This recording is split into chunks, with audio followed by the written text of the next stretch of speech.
Greetings, Hill Avenue Grace Lutheran Church. This is Pastor Zachary Johnson. Today is Wednesday, April 1st, 2020, and it is time for our Lent Midweek meditation. This week we will be discussing Psalm 31, and like we've done in past weeks, I will read through the psalm and then kind of give you my take on what I'm gleaming from the psalm, as well as ask you some questions, and feel free after you've watched this video to leave any kind of feedback that you'd like to leave. Comments about things that you found comforting in the psalm, good news that you found there, maybe things that challenged you about this psalm, anything that you'd like to discuss in order to help keep the conversation going. So feel free to leave some comments after we're done with the video. So I'm going to go ahead and begin with reading the psalm, and like we've done in past weeks, I'm going to ask that you close your eyes and just listen to the words of the psalm. And as you're listening to the words, be open to how the Holy Spirit is leading you and guiding you through this psalm. What are the words or phrases or sentences that jump out at you that the Holy Spirit is asking you to pay attention to? So let's go ahead and take a moment to prepare ourselves, and then I will read through the psalm.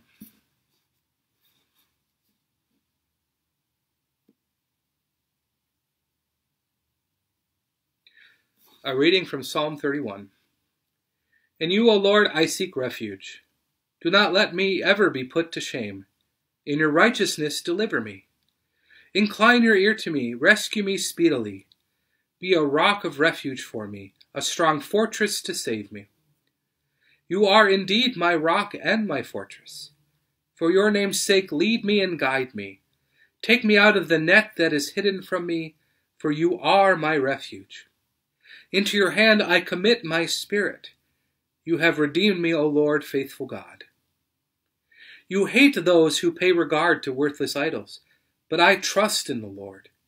I will exalt and rejoice in your steadfast love, because you have seen my affliction. You have taken heed of my adversities, and have not delivered me into the hand of the enemy.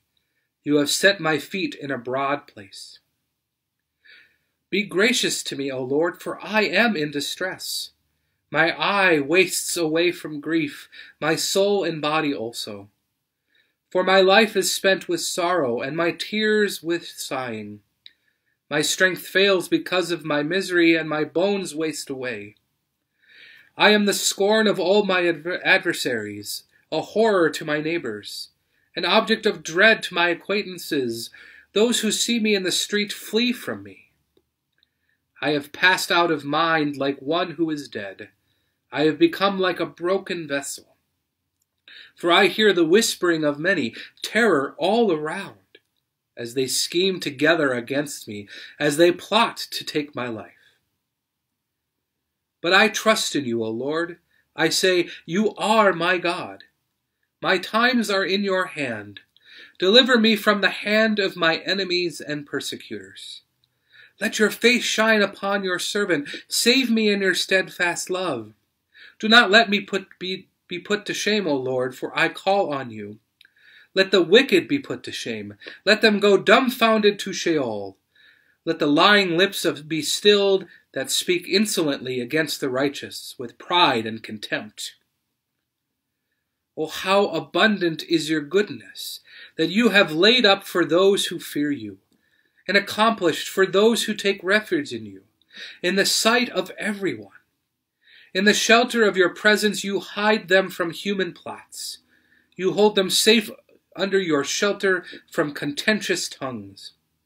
Blessed be the Lord, for he has wondrously shown his steadfast love to me when I was beset as a city under siege. I had said in my alarm, I am driven far from your sight. But you heard my supplications when I cried out to you for help. Love the Lord, all you his saints. The Lord preserves the faithful and abundantly repays the one who acts haughtily. Be strong and let your heart take courage, all you who wait for the Lord. The word of the Lord. Thanks be to God. Well, there certainly is a lot in this psalm. It is filled with wonderful language that expresses trust, that expresses thanksgiving, and also laments to God. I am wondering what word or phrase or words or phrases spoke to you, that jumped out at you and have you kind of going, I wonder what the Spirit is telling me through these things. Several things have jumped out to me. Verse 5, into your hand I commit my spirit. For the Gospel of Luke, those are the last words Jesus speaks before he dies on the cross. He says, into your hands, O Lord, I commend my spirit. And so here he's echoing Psalm 31 in saying those last words in the Gospel of Luke. So of course, as we prepare to enter into Holy Week and watch Jesus go to the cross, that was definitely a part of this psalm that stuck out to me. The makeup of the psalm is very interesting. It starts with a prayer petition. In you, O Lord, I seek refuge. Do not let me be put to shame. And it starts with this. It starts with this prayer petition. Lord, listen to me. Incline your ear to me. Work quickly. And then it kind of goes to a statement of trust from there. Starting with verse 3, the psalmist says, you are indeed my rock and my fortress. For your name's sake, lead me and guide me. And so it goes from this prayer petition to this sense of trust in God, that God will act, that God has acted in my life before, and so I am restating that trust that God will hear me and act. And then we go into the lament, and the lament starts with verse 9, and of course we don't know exactly what's going on in the psalmist's life that is causing the psalmist to lament. Perhaps the psalmist is dealing with an illness.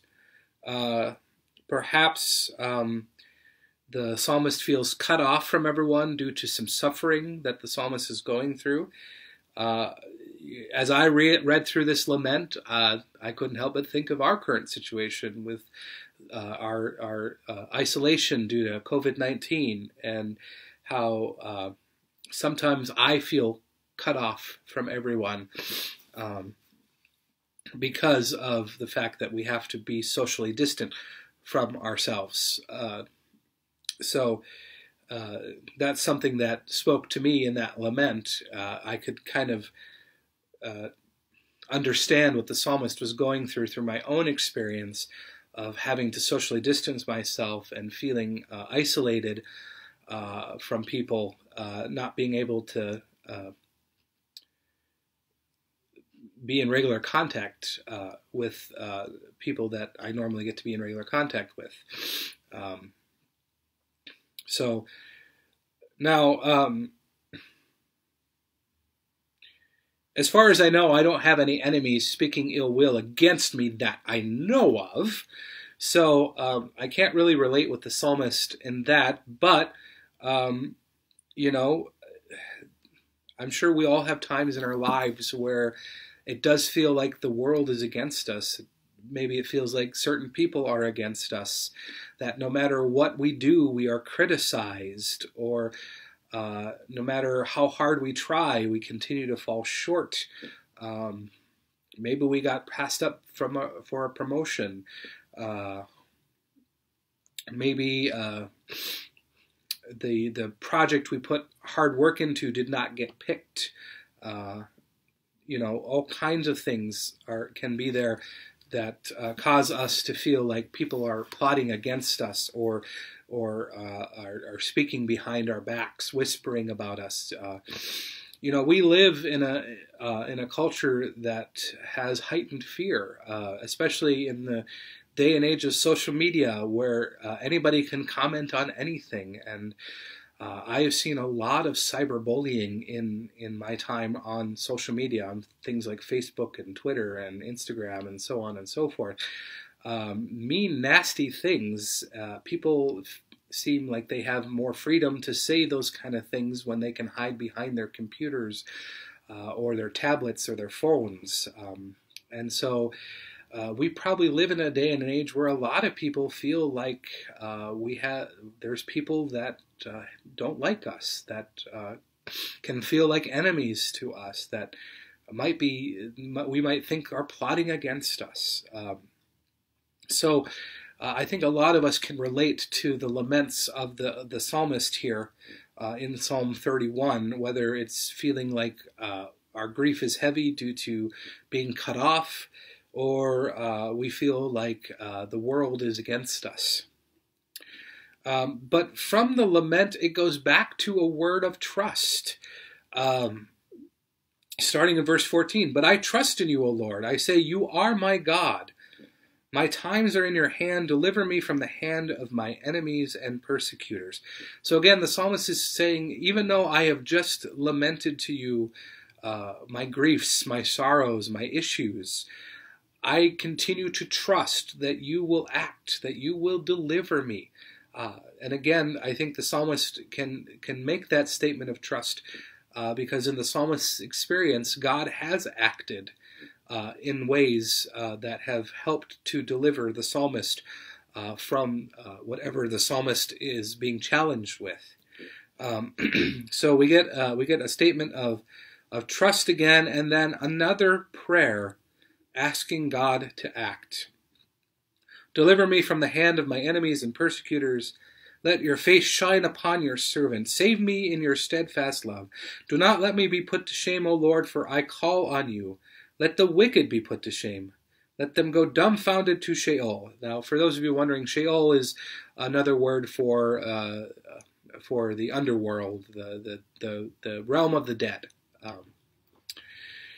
"Let the lying lips be stilled that speak insolently against the righteous with pride and contempt." So the psalmist turns to another petition, asking God to act, to deliver him, to put the enemies to shame, which is very common language we find in the Psalms, where when a psalmist is praying for deliverance, they are praying for God to act against their enemies.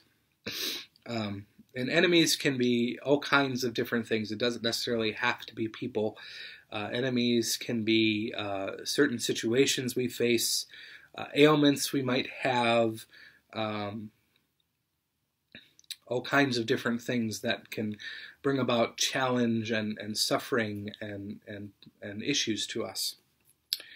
And then starting in verse 19, we get, through the rest of the psalm, we get this, it changes from a psalm of prayer and lament to a psalm of thanksgiving. "How abundant is your goodness that you have laid up for those who fear you, and accomplished for those who take refuge in you in the sight of everyone. In the shelter of your presence you hide them from human plots.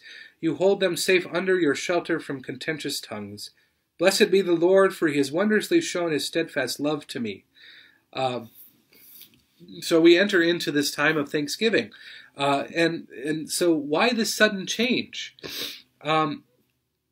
Well, a lot of scholars believe that this psalmist must have experienced the deliverance they asked for. That in their lament, in their prayer, they experienced God's action. And so in 19, they are giving thanks that God acted. Starting in verse 19, that God did deliver them from their enemies, from their situation, whatever it was.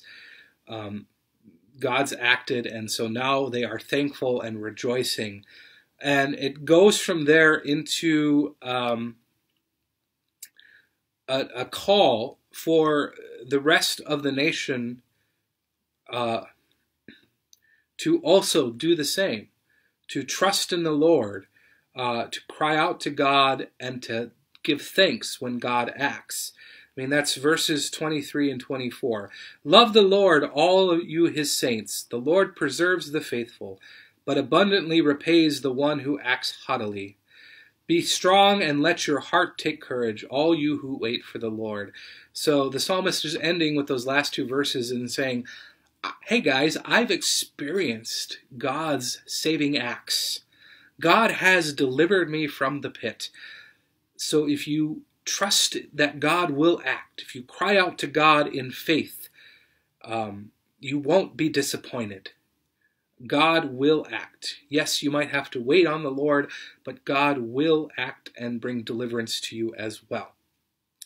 The things that I love about this psalm is the fact that it's got these dimensions to it. It's got the statements of trust in God. It's got the prayers for God to act. It's got the lament to say, hey, God, here's my crappy situation. Do something about it.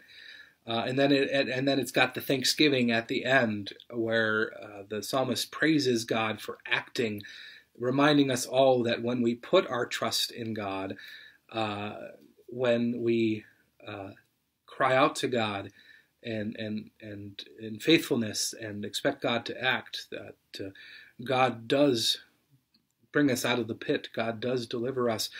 God does choose to act and bring us life.